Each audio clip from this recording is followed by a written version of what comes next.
Notes to listeners. This episode was recorded in May 2020. The coronavirus, COVID-19, was recognised as a pandemic by the World Health Organization on 11th of March 2020. In this episode, I speak to Ron Foglia about his compelling story of when, after losing his family income, they moved 2,000 miles to seek work. Then soon after starting his new role, he lost his job with only $1,000 in his pocket. He was beyond tears. This is his personal story and the stress reduction technique he used to help him focus. Listen up to the rest of the conversation. Before we begin our conversation, here is a quick shout out to the pathologically curious. Check out the Maverick Paradox magazine. It's a digital magazine written by Mavericks for business owners and professionals. You can find the magazine at themaverickparadox.com. The magazine's aim is to provoke maverick leadership everywhere.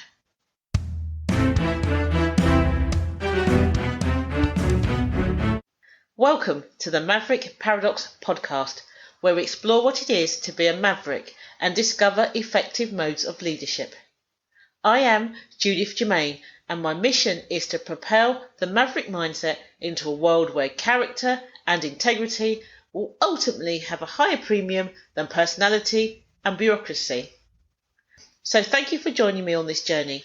If you would like to continue with me, then please subscribe to my podcast on iTunes, Stitcher, or one of the other popular podcast platforms. And today, our guest is Ron Foglia. Hi, Ron. How are you today? I'm doing good, thanks. And you? Life's good. That's very good. Before we kick off, actually, tell us a little bit about you. Well, it's kind of interesting. Right now, I'm doing performance coaching, but but I got into it, and it was kind of an unusual way that I really got into it, and I'd like to share a little bit of that story if I could.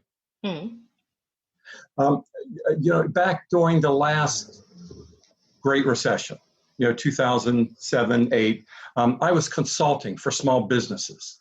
And one of the things that I found when I got involved with the small businesses is there was a very interesting pattern repeating itself.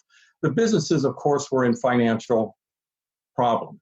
But what I found is stress seemed to be the common denominator in every business. And I found that the more stress was involved, the deeper the problems were. And you can understand a lot of these were small to medium-sized businesses for the most part. And these were business owners who had put their heart and soul into their business. Many of them had second mortgages on their home. Several of them had put their retirements into their business. This was their life. Their family, their employees, their future depended on this. So you can imagine how high the stress levels were. Once I recognized this, I started focusing on getting rid of the stress. Sure, we had marketing issues, operational issues, things like that. But once we were able to get the stress under control, these particular issues became pretty easy to fix.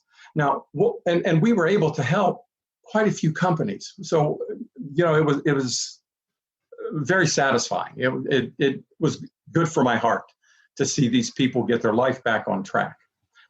But I didn't realize at the time that some of these same techniques I was using to help these small businesses was something I was going to need a few years down the road in my life. During that recession period, my wife had lost her job. And like most households, we were a two-income household. And we depended on both incomes to, run the household, pay the bills, and live a reasonably comfortable life.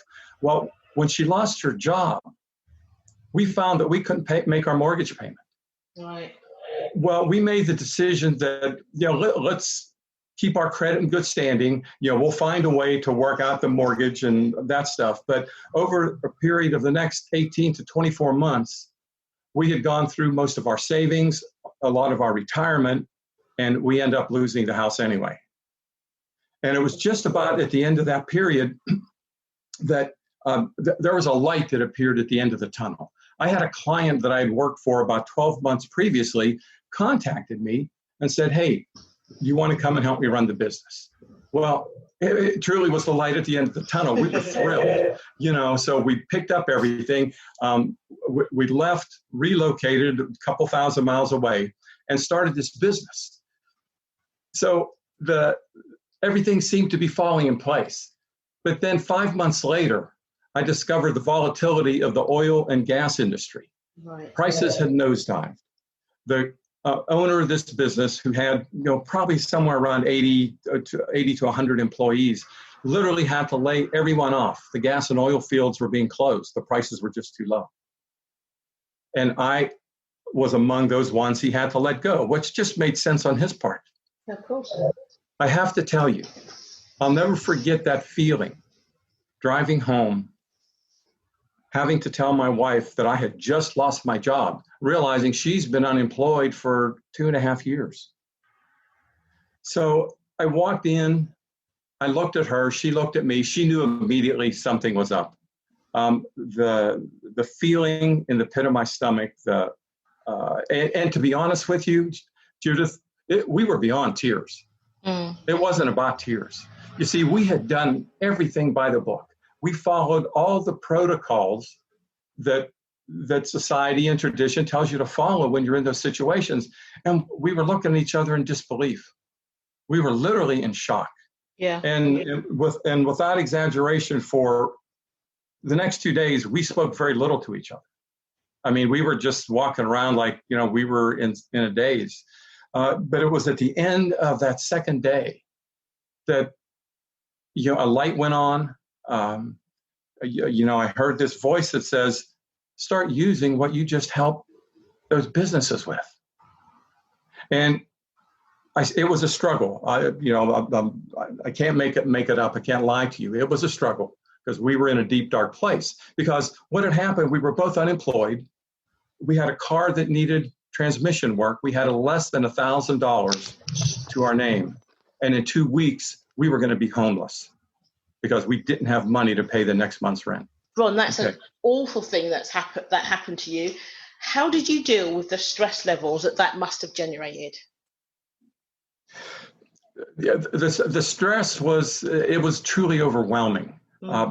Coming from such a deep, dark place, it's kind of hard to describe it, but I'd say we were almost mentally paralyzed. The mind just wasn't thinking. We would just look at each other and we did our best to smile at one another, trying to support what we were doing. But, when I had this aha moment that broke through, right, that numbness, that mental numbness, it basically told me, go back and use what you just helped these businesses with a few years ago. So I started going back and working with those techniques. And it was difficult to apply. I won't lie to you. It was very difficult, but I stayed with it. We had 2 weeks, or actually less than 2 weeks at that point. And fortunately, I was able to get that stress backed off. And I had reached out to another client that I had, and they, in fact, when I finished the consulting engagement with them, they wanted to hire me on the spot, and I said I really couldn't do that. I had other obligations at the time. So I reached out to them, and fortunately, they were able to hire me and give me a job. So I had traction. I had traction again, and I was so grateful. And I have to attribute these exercises I was doing to back the stress off. That made all the difference in the world at that point in my life. Gosh, it's really hard to imagine how you would cope with that. So what are the techniques that you were doing? What I used was some breathing techniques. And the techniques were very simple. A lot of them were based, and I've continued to explore this area, a lot of them were based on simple protocols from neuroscience research and also metaphysics. Now, I don't get into all the technical stuff and all the different brain things. I'm not interested in that. To a point, it's interesting, but I want to know the protocols. What's the come away that I can use and apply in my life and help my clients? So that's what I've done. And if I could, I'd really like to share one of these techniques, with your audience. Of course. This particular technique is, I affectionately call it the 60-second stress buster. Mm-hmm. And it's a technique that has literally been used over the past several years by elite military and law enforcement agencies around the world. Anytime there's a critical situation, and of course, these men and women going into these situations are armed. They have to make split-second decisions. They need that clarity and they need that focus. And that's what this exercise helps them to do. And just a quick background, you say, well, why do we get into stress? Stress is truly a natural defense mechanism. It's part of the brain's hardwiring. It's part of that fight, flight, or freeze mechanism that was designed to protect us. Now, this was needed back in caveman days when there truly was danger behind every bush and every rock. And it was, the brain immediately went into a situation where, okay, is this thing going to eat me? Can I eat it? Or am I safe? And that mechanism is still hardwired. Now, most of us don't really face these same kind of physical dangers on a day-to-day basis, but that mechanism is still there. So mentally, if we're stressing because we have a project that's behind schedule, the kids are acting up and they're out of control, it really doesn't matter. But that ongoing stress trips that mechanism. And cortisol rushes into our body. We become tense. And when we're in a highly stressed mode, research shows that we focus on our vulnerabilities and our weaknesses, which is just not the time that you want to make decisions. Yeah, of course. Well, so I wanted to give you just a little background to why this is a natural response from our body. And here's one way, and of course there are several, but this is one way I like to use because you can get results in 60 seconds. The process is really pretty simple. We're going to breathe in through our nose, and we're going to watch that air come into our nose and go into our lungs. Now, the key to the success of this exercise is to really focus on that air coming in through your nostrils and going into your lungs. You're going to watch it in your lungs. You're going to watch exhale and watch it in front of you. Now, we're going to do each one of these movements to a 4 count. So we're going to breathe into a 4 count, watch that air come through our nose, see it in our lungs, press it down, see it circulating in our lungs to a 4 count. We're going to breathe out to a 4 count, and we're going to see that air exhale through our nostrils. And then to a 4 count, we're going to hold that air out in front of us and watch it disappear. That's going to be just about 16 seconds. We're going to repeat that exercise 4 times. That's going to give us just about a minute, hence the title, the 60-second stress buster exercise. Okay. All right. Now, we're going to do this exercise 2 times. That's going to be just about 30 seconds. Okay. And because we're on a podcast, I just don't really want to take that extra time up. But please, when you're practicing this, and I encourage you to do so, do it for at least 60 seconds. So let's begin the exercise if you're ready. So the first thing I want you to do is just take 1 deep breath and exhale. Now pay attention to your thoughts. Are your thoughts racing? Are you going a mile a minute? You're thinking, this guy's crazy, this will never work. Whatever your thoughts are, it's okay. Just be aware of your thoughts. Don't try to do anything to them. The second thing is, be aware of your body. Are you holding stress somewhere in your body? And it's different for everyone. Some people hold it in their forehead, the back of their neck. It might be their chest. It might be their abdomen. But just do a quick scan of your body and see where you're holding the stress. All right, if you're ready, let's begin. So let's inhale through the nose, watching that air come in to a 4 count. Ready? Breathe in. 1, 2, 3, 4. Hold it in. 2, 3, 4. Exhale. 2, 3, 4. Hold it out. 2, 3, 4. Inhale, 2, 3, 4. Hold it in, 2, 3, 4. Exhale, 2, 3, 4. Hold it out, 2, 3, 4. Now, observe your thoughts. Have your thoughts begun to slow down? Feel your body. Has that stress begun to leave the body? When I first started using this, Judith, I started doing it for 60 seconds, and I did it every day for the first week. The next week, I did it for 5 minutes. I did it for 10 minutes, and I worked my way up to 30 minutes. And the feeling was incredible. And it builds because as you continue to do this, you're training your body to respond.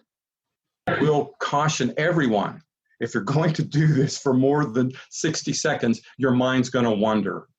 It's okay. Bring your mind back to focusing on the air going in and out. That's the key to the success. And be gentle with yourself. Don't beat yourself up. Everyone's mind wanders. I don't care how long you meditate or how good of a meditator you might be, but just bring yourself back to the exercise, and you'll get the results. Wow, that's quite good. Because that makes me think of ki breathing, which is like a Japanese method where it's the same breathing, but it doesn't have the thought process with it, if you see what I mean. So you're not thinking about anything, you're just nothing, not thinking of anything. But when you do that, sounds similar to you have that kind of, is it peace? I don't know.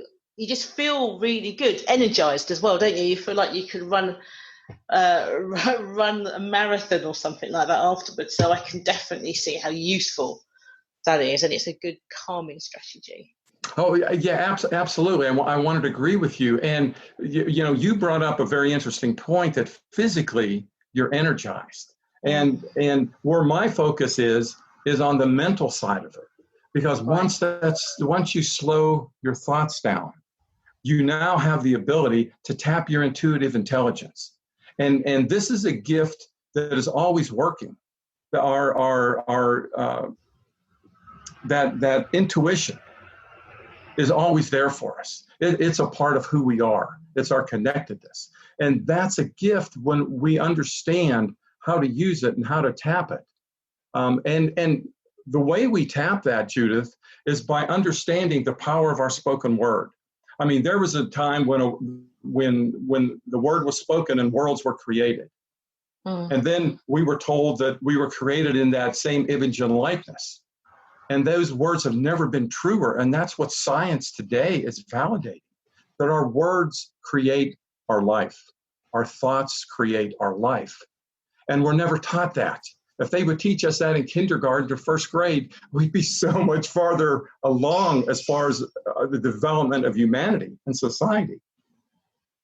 Yeah, it's interesting. I was speaking to a client recently, and I was saying about, your thoughts are, the mind-body connection goes both ways. The mind can move the body and the body can move the mind, and you need to, decide which way you're pushing. But if you're speaking bad about yourself, you are encouraging your mind to create that reality.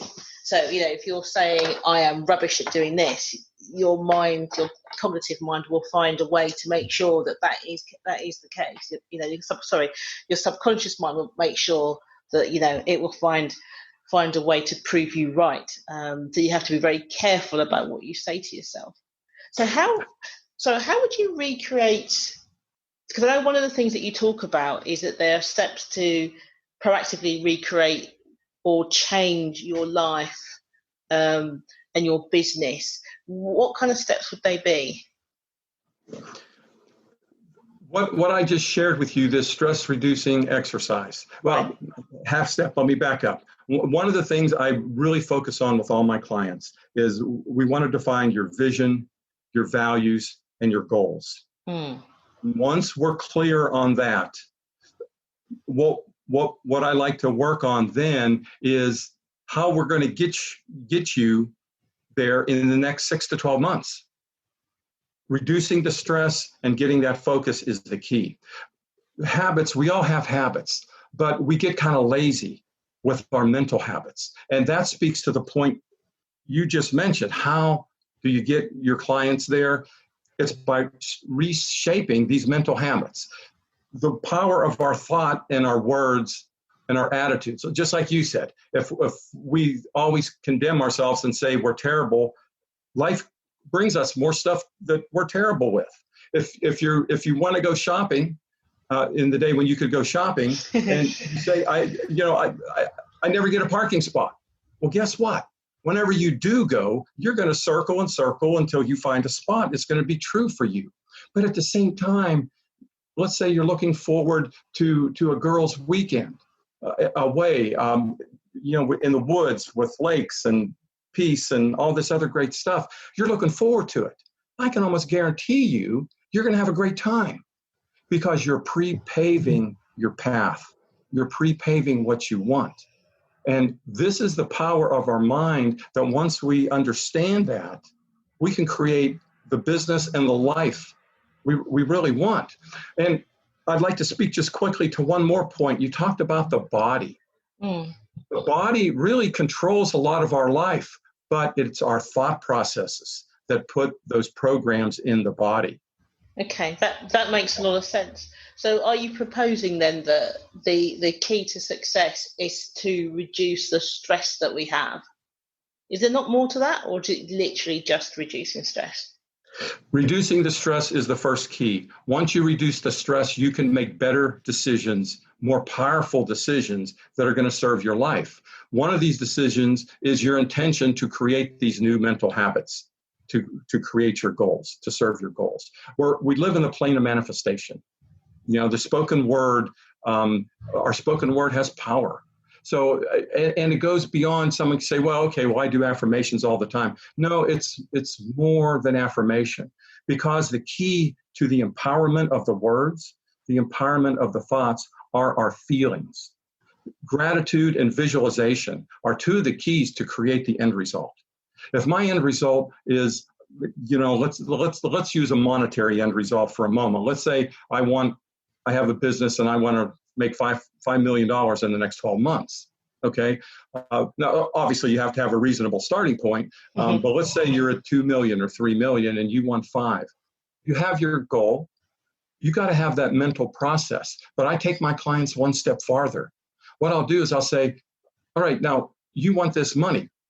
Why do you want this money? And I keep digging until they say something like, well, it's I want a better life for my family. I want to feel good about what I'm doing. I want to develop a legacy. I want self-fulfillment. When you get to the emotional, the non-tangible reasons why they want the money, now you have a goal to strive for. And what I have my clients do is I say, okay, now visualize yourself of having that money. How does that self-fulfillment feel to you? How does that legacy feel to you? It's the feeling, Judith. It's the emotion that empowers these thoughts, that empowers the vision, and it's going to bring it to you into manifestation a lot more clearly. These are some of the tools that a lot of the neuroscience research is validating, that emotion is the catalyst that brings our thoughts and intentions into reality. Brilliant. Thank you. That does make a lot of sense. Right, I think, Ron, that sounds like a good place to stop. But before we do that, is there anything that I should have asked you that I didn't ask you before? Absolutely. I would want to be able to share this 60-second stress buster with your audience. So what I've done is created a video. It's a short video with, a brief introduction. I actually take you through the exercise, and there's a little conclusion where we sum everything up. And this is available to everyone, and I have it. You can get it at this location. It's a part of my website. It's www.goldentrailcoaching.com/gift. Now, this is the easiest address you're ever going to remember. www.goldentrailcoaching.com/gift. And, it's available to everyone, and I really hope you enjoy it. Thanks, Ron. That's very generous of that. Would you come back another time and discuss another subject? Absolutely, Judith. I'd love to. Brilliant. Thank you. Thank you once again for tuning into the Maverick Paradox podcast. I hope you have enjoyed listening to my conversation with Ron as much as I enjoyed having it. If you are pathologically curious and would love to find out more about the Maverick Paradox, then please subscribe to this podcast on one of the popular podcast platforms. Alternatively, you could explore our resources on Mavericks at maverickparadox.com or read the Maverick Paradox magazine. We publish frequently each week. If you subscribe, you will get our monthly newsletter. And let's not forget my book, The Maverick Paradox, The Secret Power Behind Successful Leaders. For those that love a good discussion, you could apply to join our exclusive Facebook group. Finally, if you would like to work with us or are interested in the Maverick at work, check out maverickparadox.co.uk. At the Maverick Paradox, we improve your impact and influence by enabling you to effectively strategize, innovate, and execute. To find out more, contact us at Judith@maverickparadox.com. Thank you.